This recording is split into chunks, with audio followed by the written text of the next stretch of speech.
Bonjour à tous, shalom, que la paix de Dieu soit avec vous. Je viens de m'élever avec un message que j'ai bien voulu partager avec vous. Un message qui m'a bousculé et qui, je crois, d'une certaine façon, va apporter quelque chose dans votre marche avec Dieu. Ce message est tiré dans le livre de Nombre 12, les 16 premiers versets.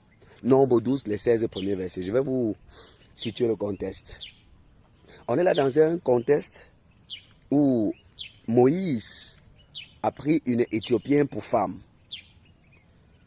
Et entre-temps, ses frères, Marie et Aaron, se sont mis à s'attaquer à lui, à critiquer ses décisions, à murmurer et ont soulevé un certain nombre de questionnements en ces termes. Dieu ne parlait-il qu'à lui? Est-ce que Dieu ne parle qu'à Moïse? Dieu nous parle aussi à nous. Et pendant cette critique, pendant ces propos qu'ils ont lancés à l'endroit de Moïse, le leader, Dieu, la Bible dit Dieu a entendu. L'Éternel a entendu. Et quand l'Éternel a entendu cela, la Bible fait mention de ce que Moïse était l'homme le plus patient de la terre. Il était tellement patient. Nous allons comprendre pourquoi Dieu fait cette mention tout à l'heure. Et par la suite, Dieu lui-même prend le problème à main. Et il décide de dire à Moïse, Aaron et Myriam d'aller l'attendre dans la tente d'assignation. Et une fois là-bas, Dieu va juger ce problème. Il va trancher en leur posant une question. Qui êtes-vous? Et Dieu va faire mention de quelque chose d'important. Il dit, même quand il y aura des prophètes au milieu de vous, je leur parlerai pas des songes, pas des visions. Mais Moïse, mon serviteur, je le parle bouche par bouche, face à face. Nous discutons comme des amis. Alors qui êtes-vous? Ou de quel droit vous êtes-vous permis de vous mettre à avancer des mots à Moïse au point de le critiquer de cette manière? Et c'est là où Dieu va donc sortir une sentence. Et Myriam va porter la lèpre. Et lorsqu'elle porte la lèpre, voilà Aaron qui va implorer maintenant Moïse en changeant de ton, en changeant la voix, et en changeant même la manière de parler. Et il va dire cette fois-ci, Seigneur, en appelant Moïse, Seigneur, ne nous laisse pas subir la conséquence de nos fautes. Il va aller plus loin en implorant Moïse, en disant, nous avons agi comme des insensés, c'est-à-dire comme des fous. Et c'est là où il va plaider à Moïse. Et Moïse qui venait d'être vilipendé, critiqué, Moïse qui venait d'être d'une certaine façon outragé par ces personnes, va encore aller devant Dieu, plaider en leur faveur, intercéder en faveur de Myriam, afin que la lèpre puisse être guérie. Et c'est là que Dieu va permettre qu'après 7 jours d'isolement, que Myriam soit restaurée dans sa santé. Voilà l'histoire donc de Nombre 12, les 16 premiers versets. Que retenir? Nous allons partager 3 à 4 messages importants à retenir dans cette histoire. Et qui va découler de 3 figures importantes.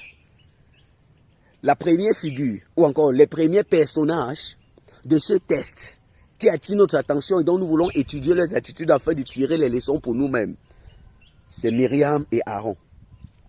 Myriam et Aaron, qui sont des serviteurs de Dieu, que Dieu a choisis aussi, qui sont des personnes que Dieu avait oint, et qui d'une certaine façon ont remarqué que Moïse venait de poser une action inhabituelle. Notons ici que ce que Moïse avait fait, épouser une femme éthiopienne, c'était une femme étrangère qui normalement dans la loi de Dieu était défendue. Donc le leader vient de poser une action publique qui nécessite véritablement un certain nombre d'interrogations. Mais Moïse va donc d'une certaine façon faire face à une certaine confrontation. Non, pas confrontation, mais à des murmures, et à des critiques de la part de Myriam et d'Aaron. Myriam et Aaron ne sont pas reprochés ici là au sujet de leur critique. Parce qu'on peut critiquer un serviteur de Dieu, ça peut arriver. On peut reprocher même un serviteur de Dieu. Mais si nous voyons bien le texte, et quand nous l'étudions bien, nous voyons que Myriam d'une certaine façon et Aaron ont simplement profité de cette situation. Ils ont profité de ce problème Ils ont profité de cette situation dont ils n'avaient pas tout le contour, dont ils n'avaient pas bien saisi l'ensemble des données pour s'attaquer au leadership et à l'autorité de Moïse. Et c'est là où ils commencent à mettre en question sur la table une certaine préoccupation. Est-ce seulement à Moïse que Dieu parle? Dieu ne parle-t-il pas, ne parle-t-il pas à nous aussi? On voit là que le problème ne s'est plus limité simplement au mariage avec l'Éthiopien, avec l'étranger. Mais ces personnes ont profité d'une situation qui s'était posée pour d'une certaine façon ressortir ce qu'ils avaient dans leur cœur. Une contestation de son leadership à lui. On peut aller plus loin en découvrant que même Aaron et Moïse semblait-il pouvaient ne pas être d'accord du fait que c'est toujours Moïse qui soit devant. Pourquoi c'est toujours lui qui parle? Pourquoi c'est toujours lui qui fait ci ou fait ça? Pourquoi est-ce que nous ne pouvons pas être aussi devant à diriger? Et ça, c'est un problème grave que nous vivons souvent dans le leadership. Où certaines personnes, d'une certaine façon, sont fatiguées à un moment de rester à leur place. Sont fatiguées à un moment de se contenter de la place qu'elles occupent et veulent occuper la place du leader. Veulent souvent contester l'autorité du leader. Et parfois vont s'appuyer sur quelques méandres, quelques éléments pour s'attaquer ou s'opposer au leadership et à l'autorité de celui qui est devant eux. Et cette attitude qui émane de la non-acceptation d'une autorité sur soi, qui d'une certaine façon va nous pousser souvent par jalousie, par égoïsme et même par méchanceté à dire des choses, à aggraver des situations.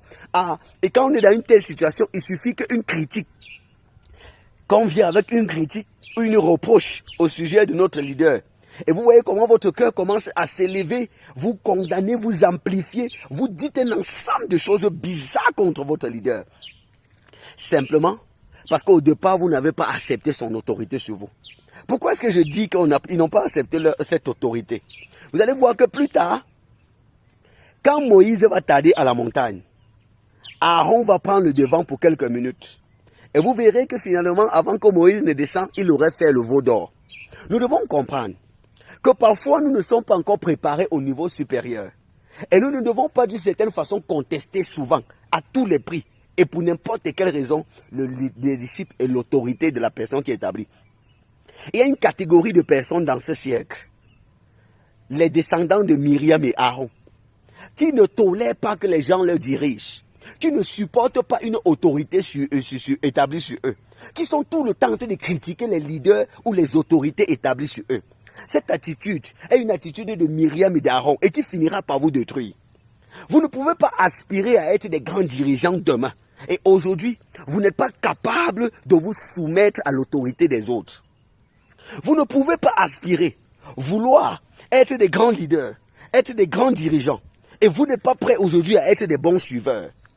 Il y a des choses pour lesquelles, parfois nos réactions, nos actions, nos agissements vis-à-vis de certains leaders ne sont pas en réalité motivés par une bonne critique d'amélioration de la personne, mais simplement l'émanation de notre jalousie, l'émanation du refus, de notre contestation de son autorité, de son leadership.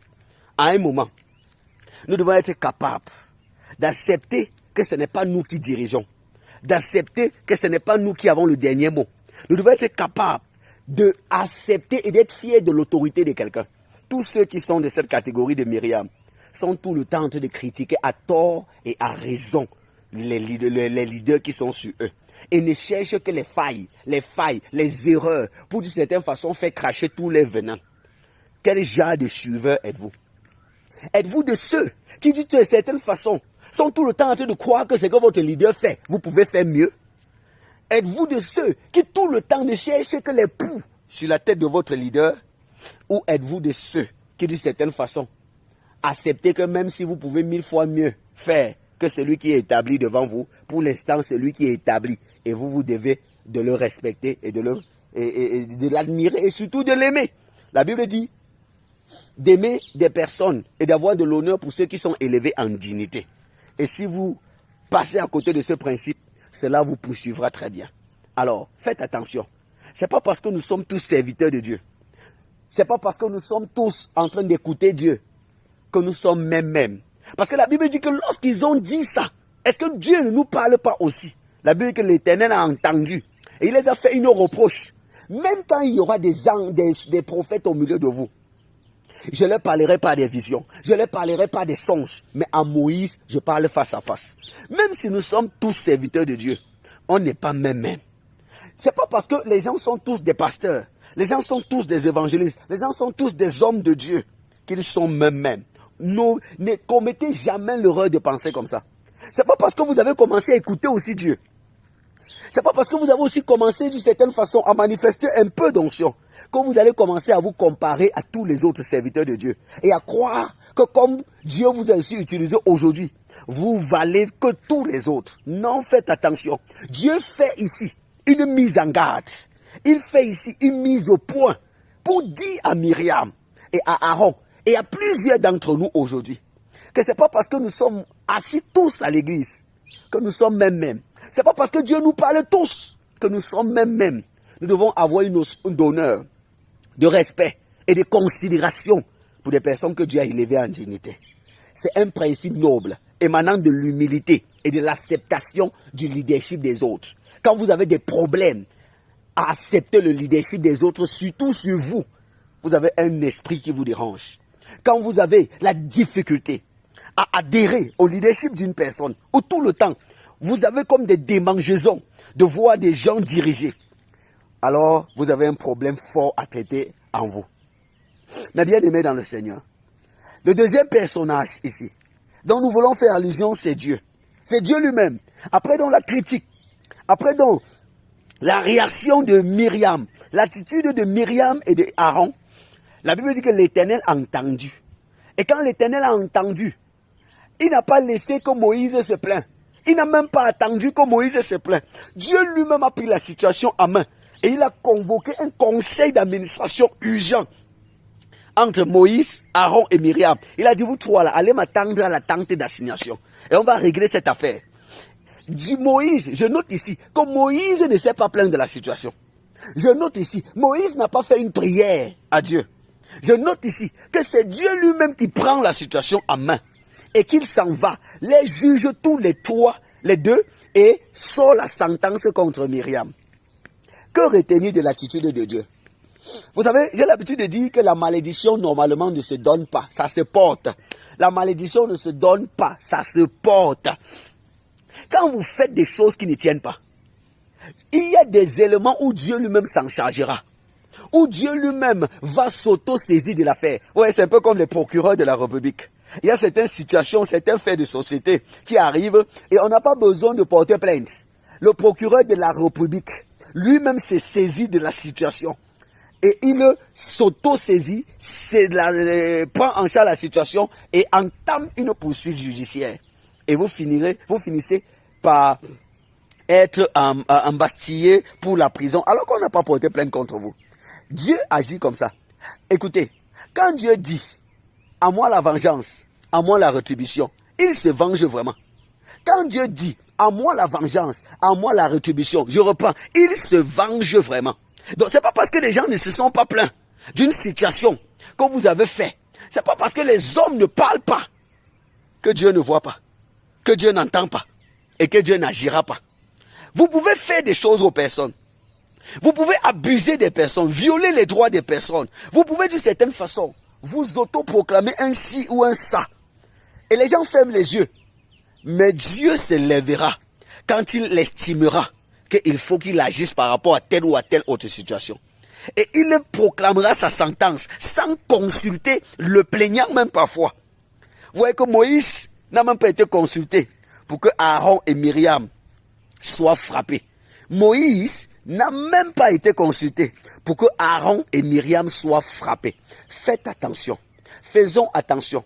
Il y a des choses que nous initions. Il y a des éléments que nous commençons à manifester. Et nous nous attaquons à un certain nombre de principes. Et nous commençons d'une certaine façon à poser des actions ignobles vis-à-vis des autres personnes. Dieu n'est pas sourd. Dieu n'est pas muet. Dieu n'est pas aveugle. Dieu lui-même, quand il veut gérer des situations de votre vie, il ne consulte pas les autres. Il s'auto-saisit de la situation et il vous donne la sentence que vous méritez. Alors faisons attention. Et d'une autre part, ce qu'il faut aussi savoir, c'est que Dieu défend notre cause.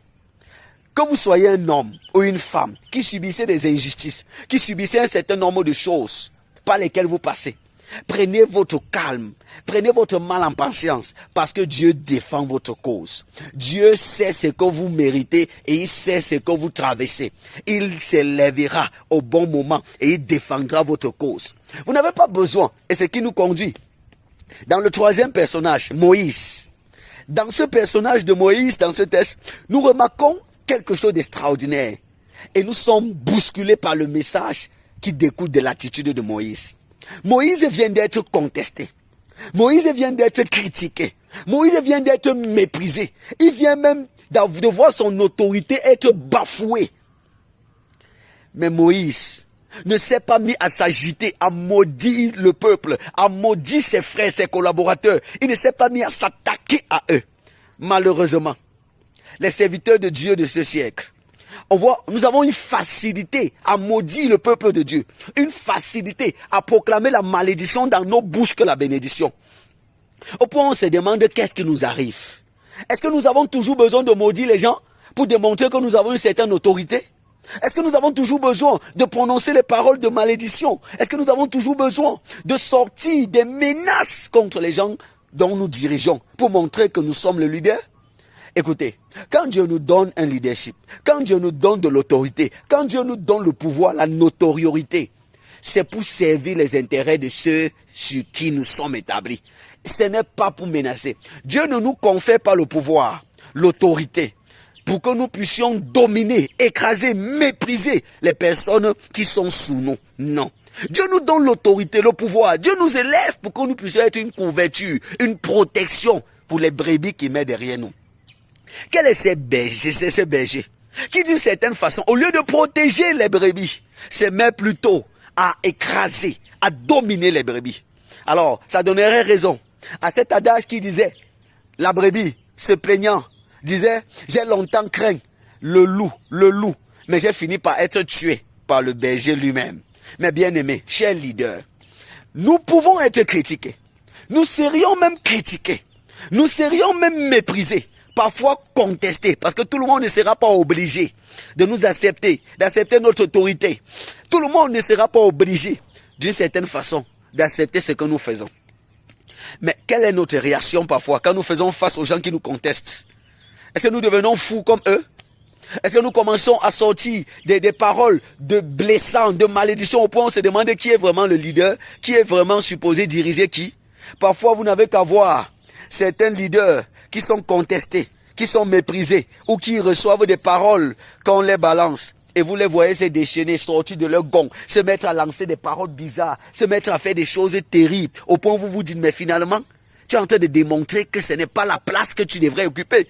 Tu es en train de montrer que la place que tu occupes n'est pas ta place. En tant que leader, il faut avoir la maîtrise. Il faut avoir la maîtrise de soi, la tempérance. Il faut être rempli d'amour, de compassion, de patience. Et c'est pourquoi, quand Myriam et Aaron se sont légués contre Moïse, la Bible dit, l'Éternel entendit, et Dieu fait une précision. Moïse était l'homme le plus patient de la terre, de l'homme le plus colérique qu'il était, où la moindre difficulté pouvait le faire tuer des personnes. Moïse a tellement travaillé sur son caractère. Il a tellement travaillé, au point où aujourd'hui, il est remarqué comme un homme patient. Ou face aux situations supposées le mettre en colère, supposées le déstabiliser, Moïse prend son calme. Les situations qui auraient pu le faire, dit aux gens, vous savez qui je suis? Vous connaissez mon autorité? Vous connaissez ci? Vous connaissez ça? Moïse est resté calme et ne s'est pas plaint. Chers leaders, sommes-nous plus leaders que Moïse? Nous comprenons que toutes nos agitations souvent sont liées à nos caractères. C'est pourquoi que Dieu nous donne la patience de Moïse. Que Dieu nous donne la tempérance de Moïse. Nous n'avons pas toujours besoin de rappeler aux gens qui nous sommes. De rappeler aux gens que nous sommes ci, nous sommes ça, nous sommes ci, nous sommes ça. Il y aura les gens dans votre leadership qui ne vont pas accepter votre leadership, qui pourront vous contester. Il y en aura qui pourront s'opposer à vous. Mais prenez garde. Ne baissez pas votre côte. Ne sortez pas de vos gonds. Ne devenez pas ignoble. Ne devenez pas bizarre. Ne détruisez pas ce que vous avez créé, ce que vous avez construit avec beaucoup de temps, simplement pour prouver et démontrer que c'est vous qui avez le pouvoir. Pour prouver et démontrer que c'est vous qui avez le pouvoir. Non, ne le faites pas. Ne le faites pas. Restez calme. Parce que vous n'avez pas besoin de maudire les gens pour que les gens soient maudits. Non. Vous n'avez pas besoin de vilipender les gens pour que les gens reconnaissent que c'est vous qui dirigez. Dieu sait faire la part des choses. Dieu sait défendre l'honneur de ses serviteurs quand c'est en jeu. Dieu sait défendre l'autorité de ses serviteurs quand c'est en jeu. Ce n'est pas à vous de vous défendre. Chers leaders, ce n'est pas à vous de rappeler aux gens qui vous êtes. Laissez Dieu défendre votre cause. Laissez Dieu prendre soin de rétablir votre honneur. Parce que Dieu l'a fait pour Moïse. Dieu l'a fait pour Moïse. Regardez, quand Aaron va supplier Moïse, Moïse encore, face aux gens qui l'ont méprisé, se met à intercéder pour eux. Se met à plaider devant Dieu. Alors que là, il était supposé, selon la chair et selon l'humain, il était supposé les maudire. Et dit, vous avez vu, non? Imaginez que c'était nous autres aujourd'hui. Moïse aurait commencé à dire à Aaron, je vous avais bien dit que je suis un oint de Dieu. Je vous avais bien dit qu'on ne touche pas un oint de Dieu, n'est-ce pas? Vous avez vu ce qui s'est passé. Essayez encore et vous allez voir. Je vais vous maudire. Je vais vous.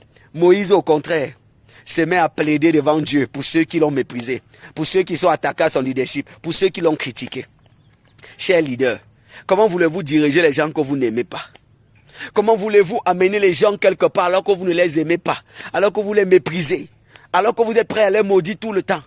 Comment pouvez-vous agir de façon avec condescendance, avec mépris des personnes que vous êtes supposés diriger? Nous devons agir. Dans le leadership, il y a une partie qui se gère comme un médecin. Un médecin ne se plaindra jamais des malades parce qu'il est malade. C'est son rôle en tant que médecin. Il est supposé gérer le cas de la maladie parce que c'est pour ça qu'il est médecin. Certains défis et difficultés auxquels vous ferez face sont là pour démontrer que vous êtes leader. Et vous devez les résoudre. Parce qu'un leader affronte les problèmes et les résout. Plus un leader résout les problèmes, plus son leadership grandit. Nous devons être de ceux qui pardonnent, de ceux qui aiment, de ceux qui bénissent même ceux qui nous ont maudits. Au lieu d'être de ceux qui ont la bouche facile à maudire, à mépriser. J'ai horreur quand à chaque fois je vois des serviteurs de Dieu être prêts à menacer les fidèles avec la malédiction. Je vais te maudire, je vais te, toi qui? Être tout le temps en train de mépriser là où ils étaient supposés aimer. On est tout le temps en train de vouloir intimider les gens avec nos paroles. Non, nous sommes supposés aimer, pardonner, combler et amener les gens à grandir. C'est pourquoi le leader doit travailler sur son caractère. Parce qu'il y a un caractère lié au leadership qu'on porte. Vous pouvez être un grand leader de position. Mais si vous ne travaillez pas sur votre caractère, ça finira par vous ramener en bas. Le don peut vous amener très loin. Le don peut vous ouvrir beaucoup de portes. Mais votre caractère finira par vous ramener à votre vrai niveau. Que Dieu nous aide à avoir le bon caractère et à gérer les situations avec tempérance et à laisser que Dieu lui-même défende notre cause et se venge. Shalom, que Dieu vous bénisse.